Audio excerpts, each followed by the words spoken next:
ಸರ್ವರಿಗೂ ಯುಗಾದಿ ಹಬ್ಬದ ಶುಭಾಶಯಗಳು. ಈಗಿಂದ ವಿಶ್ವವಸು ಸಂವತ್ಸರ ಪ್ರಾರಂಭ ಆಗ್ತಾ ಇದೆ.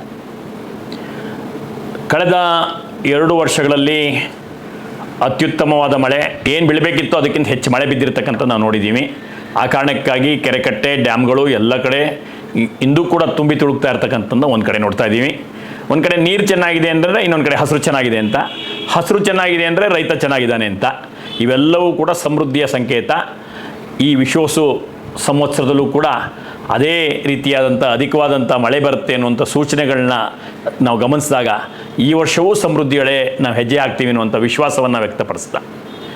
ನನಗೆ ಸದಾಕಾಲ ನೆನಪಾಗುವಂಥದ್ದು ಏನಂತಂದರೆ, ಮನುಷ್ಯ ಸದಾಕಾಲ ಒಂದಲ್ಲ ಒಂದು ಗೊಂದಲ ಮತ್ತು ತೊಳಲಾಟದಲ್ಲಿ ಸಿಕ್ಕೊಂಡು ಓದಾಡ್ತಿರ್ತಾನೆ.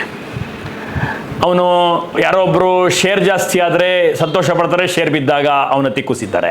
ಯಾವುದೋ ಒಂದು ಭೂಮಿ ಬೆಲೆ ಜಾಸ್ತಿ ಆದರೆ ಯಾರೋ ಒಬ್ಬರು ಹಿಗ್ತಾರೆ, ಅದ್ಯಾವುದೋ ಕಾರಣಕ್ಕೆ ವ್ಯಾಜ್ಯಗಳು ಇನ್ನೊಂದಾಯಿತು ಅಂದರೆ ಕುಗ್ತಾರೆ. ಇನ್ನೊಂದು ಯಾವುದೋ ಮನಃಶಾಂತಿ ಆಗಲಿಲ್ಲ ಅಂದರೆ ಬೇರೆ ಬೇರೆ ವಿಚಾರಗಳಿಟ್ಕೊಂಡು ಪೀಕ್ಲಾಟ ಗೊಂದಲಗಳು ಮನಸ್ಸೊಳಗೆ ಸದಾಕಾಲ ಈ ರೀತಿಯಾಗಿ ಇರ್ತಾರೆ. ಆದರೆ ಪ್ರಕೃತಿಯನ್ನು ನಾವು ಗಮನಿಸಬೇಕು. ಕಾಲ ಕಾಲಕ್ಕೆ ತಾನು ಏನು ನಿಯಮಿತವಾಗಿ ಆಗಬೇಕೋ, ವಸಂತ ಕಾಲ ಬಂತು ಅಂದರೆ ಹಸಿರಿನ ದಟ್ಟವಾದಂಥ ಹಸಿರು ಮೂಡುವಂಥದ್ದಿರ್ಬೋದು, ಅಲ್ಲೆಲ್ಲ ಚಳಿಗಾಲ ಬಂದರೆ ಅತಿಯಾದ ಚಳಿ ಪೀಕು ಹೋಗುವಂಥದ್ದು, ಇಲ್ಲ ಮಾಡ್ರೇಟ್ ಆಗಿರ್ತಕ್ಕಂಥದ್ದು.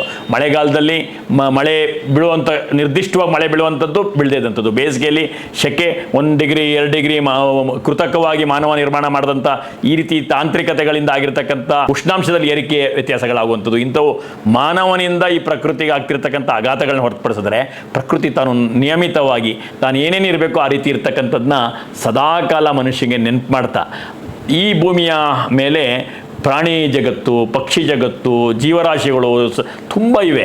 ಅವು ಯಾವುದು ಈ ತಂತ್ರಜ್ಞಾನ, ಇವತ್ತಿನ ನಾವು ಏನೇನು ಕಾಲ್ಪನಿಕವಾದಂಥ ವಿಚಾರಗಳು, ಯಾವುದೋ ಚಂದ್ರಂಗೆ ಹೋದ್ವಿ, ಮಂಗಳಂಗೆ ಹೋದ್ವಿ ಅನ್ನುವಂಥ ವಿಚಾರಗಳಿಗೆ ಎಲ್ಲದರಿಂದ ಆಚೆ ಇದ್ದು ತನ್ನ ಇತಿಮಿತಿಯ ಬದುಕನ್ನು ಸಾಕ್ತಾ ಇದೆ. ಆದರೆ ಮನುಷ್ಯ ಮಾತ್ರ ನಾಳೆ ನನ್ನ ಮೊಮ್ಮಕ್ಕಳು ಚಂದ್ರನಿಗೆ ಹೋಗ್ಬೋದೇನೋ, ಇನ್ನೊಬ್ಬ ಮಂಗಳಂಗೆ ಹೋಗ್ಬೋದೇನೋ, ಈ ರೀತಿಯಾದಂಥ ನಮಗೆ ಈ ಭೂಮಿ ಪೂರ್ತಿ ನಮಗೆ ಸಾಲಲಿಲ್ಲ, ಈ ಜೀವ ಜಗತ್ತಿನಲ್ಲಿ ನಮ್ಮದೊಂದೇ 98% ಪಾಲು ಈ ಭಾವನೆಗಳಲ್ಲಿ ಹೋಗುವಂಥ ಸನ್ನಿವೇಶದಲ್ಲಿ ಪ್ರಕೃತಿ ಒಂದು ಸಣ್ಣ ಮೆಸೇಜನ್ನು ಕೊಡ್ತಿದೆ.